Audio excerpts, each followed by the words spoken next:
Loucos e loucas por ter, estou aqui com o João Fonseca. Era pra sair ontem essa entrevista, mas, cara, foi por uma boa causa, né, cara? Mais uma vitória em Challenger, agora de dupla, né? E que final de ano, hein, João? Cara, Davis Juvenil, agora a primeira vitória em Challenger, mais uma vitória agora nas duplas. Como é que tá vendo principalmente esse final de ano aí? Dava pra se inscrever se sairia melhor, hein, João? Na verdade, uma das metas desse ano era jogar torneio profissional. E meus primeiros de Tilt, né, foram os Tilt lá no Country. Eu joguei também o Challenge no Rio também, do Rio Tennis Academy. Acabei perdendo, mas consegui ter uma bela vitória hoje no adulto. Na simples. Álvarez vence 4 vezes por vez. Acho muito aprendizado. Semana que vem tem mais Field também, tem mais torneios profissionais. Esse ano também vai ter a experiência de jogar o MEB. Então vai ser uma experiência boa. E levar a cultura para 2023, fazer aprendizado e seguir firme aí, trabalhando. Massa. E, cara, pra 2023, como é que tu tá vendo essa transição, cara? Tua ideia é jogar mais ainda torneios adulto? Tu segue, por exemplo, Grand Slam, Júnior, vai jogar igual? Como é que tá a tua programação? Devo jogar menos júniors, mais os grandes lãs e alguns torneios preparatórios, mas vou focar mais no profissional mesmo, para fazer essa transição logo. E em questão de peso de bola, cara, assim, dá uma ideia pro pessoal, tu que tá exatamente nesse momento, né? Como é que é trocar a galera, com a galera top da tua idade e vir pra um Challenger, pegar a bola dessa galera profissional aí, cara? É muita diferença? Como é que é, assim, a tua sensação ali dentro da quadra, velho? Sim, é bem diferença. Os jogadores aqui do Challenge, nível Challenge, são muito mais rápidos. E tendo essa experiência novo, pode ser evoluir bastante, para você conhecer mais preparado. E é bem importante sempre trazer esses podcasts com pessoas mais novas, como a galera foi cantando já agora, trocando de estado. Então, muito legal mesmo essa iniciativa da CBT e, sim, o pessoal é bem E assim, pra fechar, cara, tu tem um tênis bem moderno, que a gente chama, né, cara? Um tênis pra frente, tu, pô, pega na subida, ataca a bola mais firme. Isso é instintivo teu, cara? Ou foi é uma questão que trabalha muito assim, com a tua personalidade? Ou foi um objetivo também já trabalhado desde do início com os teus treinadores, com a tua equipe, cara? Eu sempre joguei muito agressivo e a gente foi meio que evoluindo essa parte e degustando, né, esse modo de eu jogar. Massa. E, cara, pra fechar, as tuas referências aí, cara, do circuito profissional, assim, quem é que tu cresceu assistindo, enfim? O Federer sempre cresci assistindo. Não fui vendo desde o começo da carreira dele, mas é um jogador que eu gostava muito de assistir. E o Djokovic também. Massa. Federer e o Djokovic sempre nos fãs. Massa, massa. João, belo torneio pra ti, segue o ano e um ótimo futuro aí, cara, pra ti, é só o começo. Vamos lá, voltar, tomara que esteja na tua primeira vitória ATP, primeiro Master 1000 e vambora. Valeu? É nóis, valeu, cara. Como é que foi assim as primeiras impressões tuas vendo o João jogar pela primeira vez? Então, realmente impressionou a velocidade de bola e a atitude dele, né? Essa atitude sempre pra frente. Ele metia a mão na bola já, não tava nem aí, assim, e realmente em pontos importantes, breaks, né? Ele é sempre muito corajoso, né, cara, já com essa pouca idade ali, né? E só que o grande lance, acho que o diferencial daquela época pra cá era principalmente a consistência física, né? Que era uma coisa até que me chamou a atenção, assim, e depois a gente foi cobrir, se não me engano, a Juniors Cup, né, cara? E a gente viu, assim, que ele tava até um pouco atrás que os moleques da idade dele fisicamente, né? De uns caras, o russo, o americano, a gente ficava de olho nisso e até preocupava um pouquinho, né? Porque ele era muito mirrado, assim, era incrível como ele conseguia acelerar aquela bola naquela época com aquele biotipo físico dele, porque Com era aquele físico. exato, é uma técnica muito boa, basicamente, para andar tanto a bola ali, né?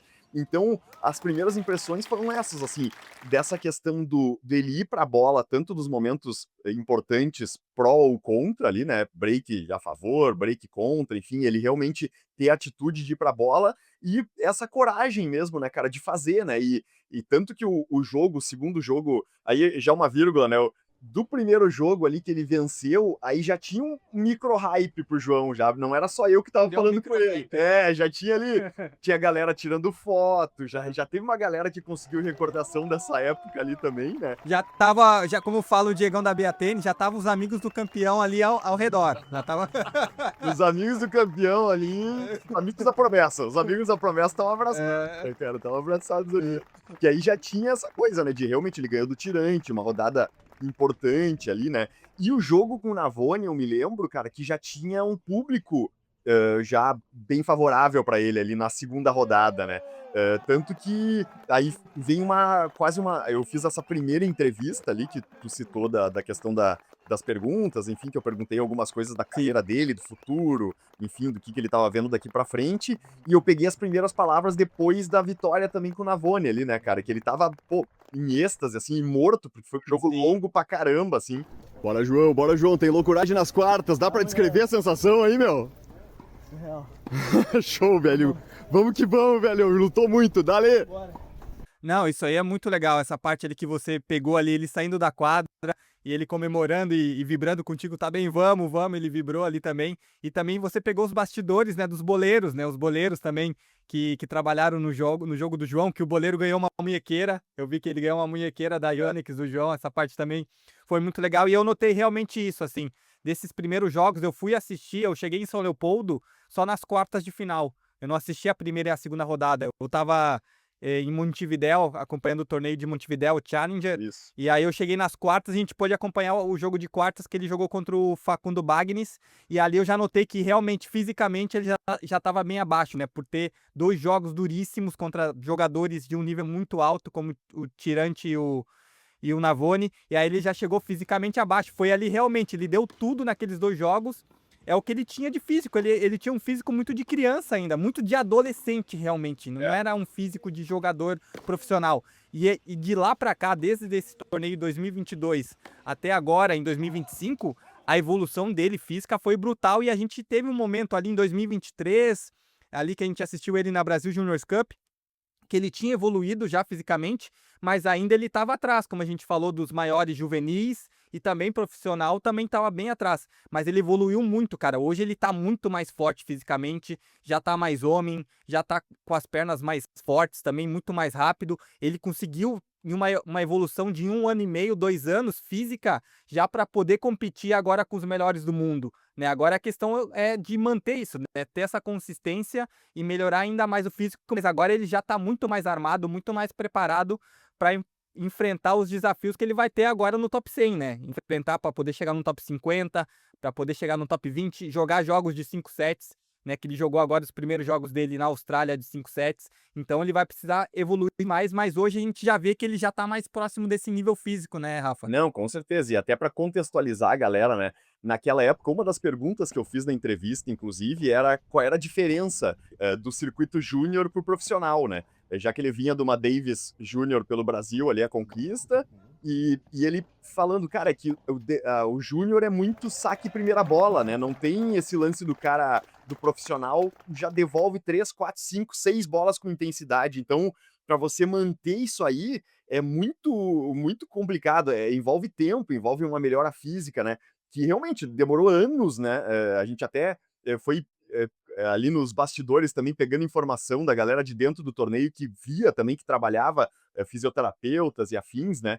Que trabalhavam junto dele e viam essa evolução física dele, que realmente, na verdade, isso é uma marca da carreira do João, da breve carreira do João, né? Essa melhora rápida e gradual em todos os aspectos, né, cara? É impressionante como ele tem um senso de aprendizado rápido, ele sabe o que tem que melhorar, ele sabe o que tem que colocar no jogo dele, né, basicamente, para virar um melhor jogador, né? E hoje eu vejo ele muito mais pronto, realmente, pro circuito, né? Aí a gente vai ter esse primeiro ano com consistência dele em torneios maiores já, e tô curioso para ver como é que vai ser o desempenho do João, porque realmente jogador muito mais pronto ele é, né? E a cabeça boa parece que ele sempre teve, basicamente, né? Então é uma questão de tempo para ele, né?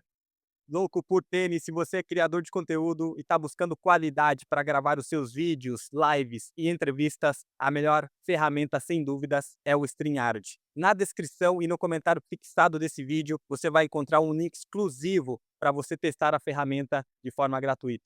Aproveite. Você fez uma pergunta muito legal também sobre os ídolos dele, né, Rafa? Que ele falou ali quem são as referências dele no circuito lá em 2022. Ele falou Federer, né, que inclusive hoje ele é patrocinado pela marca do Federer, né, a ON, então já tem uma relação ali mais profissional e também, né, que com o Roger, e também ele citou o Djokovic, né, que foram os 2 jogadores que ele acompanhou mais na carreira dele, né? E o Djoko já também fazendo referência a ele agora como a nova promessa do tênis mundial, né? Então, querendo ou não, muita coisa mudou nesse aspecto, né? Só ele conhecia esses caras naquela época e agora os caras conhecem ele, basicamente, né?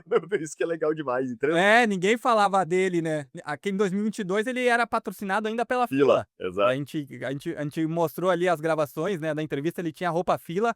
Agora ele é patrocinado pelo Roger, que é uma das referências, um dos ídolos dele. E tem vídeo também do Djokovic citando ele. E o Djokovic também, inclusive, falou na entrevista agora na Austrália que depois do jogo dele, ele conversou com o João, falou com o João pela primeira vez ali nos bastidores, e o João mesmo falou disso também, que aquilo também meio que até abalou ele mentalmente, que ele não estava preparado para ter toda aquela hype, né, quando ele venceu o primeiro jogo contra o Rublev, os próprios jogadores, né, o Carlitos falando, a Coco Gauff, todo mundo falando nos vestiários. É difícil você lidar com essa pressão, com essa hype, mas ao mesmo tempo é algo positivo, né? Então é muito legal ver o João já metido, já entre os maiores do mundo e eles conhecendo o João, né, Rafa? Tá louco. Isso aí é sensacional, mas realmente difícil de lidar, né? Mentalmente difícil, assim, é tudo muito novo e eu espero, querendo ou não, né, cara, agora é tudo muito novo pra ele, né? Assim como era novo nessa época o circuito profissional, agora é novo ele competir em alto nível, ele ser falado pelas pessoas, a expectativa tá alta, mas o grande lance, eu acho, do João é que ele sempre lidou muito bem com o novo, né? Então essa é a grande vantagem dele, assim, né? Realmente vem desde a instrução familiar, a equipe técnica, todo mundo muito alinhado ali, parece, né? Parece que é uma coisa assim que é quase um checklist que ele vem traçando. Bola ele tem muita, a gestão de carreira tá muito ok, a cabeça sempre no lugar, então tá muito essa engrenagem tá funcionando muito bem do João, né, cara? Esse que é o grande lance, assim. Então, a gente espera que em condições normais de temperatura e pressão ali, a gente consiga continuar vendo essa melhora rápida e esse aprendizado rápido que ele tem demonstrado nesses últimos anos aí, desde a primeira entrevista com o João Fonseca em São Leopoldo. Bora curtir o João, os próximos anos aí do João no circuito, que vai trazer muitas alegrias aí pros loucos por tênis. E aqui tá o homem que fez a primeira entrevista com o João Fonseca. Vamos ver se aparecer alguém, pode ser que apareça alguém aí. Quero ver, ó, deixem aí nos comentários, ou também se tiver alguma entrevista antes do João, tem que colocar aí, tem que comprovar. Eu acho que a nossa entrevista aí do Rafa, aí dos Loucos por Tênis, foi a primeira entrevista do João com apenas 16 anos, então espero que vocês curtam. Valeu, Rafa. Vamos ver, vamos acompanhando o João agora nos próximos anos, né? Tamo junto, com certeza, na torcida pelo João aí. Galera. Vamos que vamos, valeu!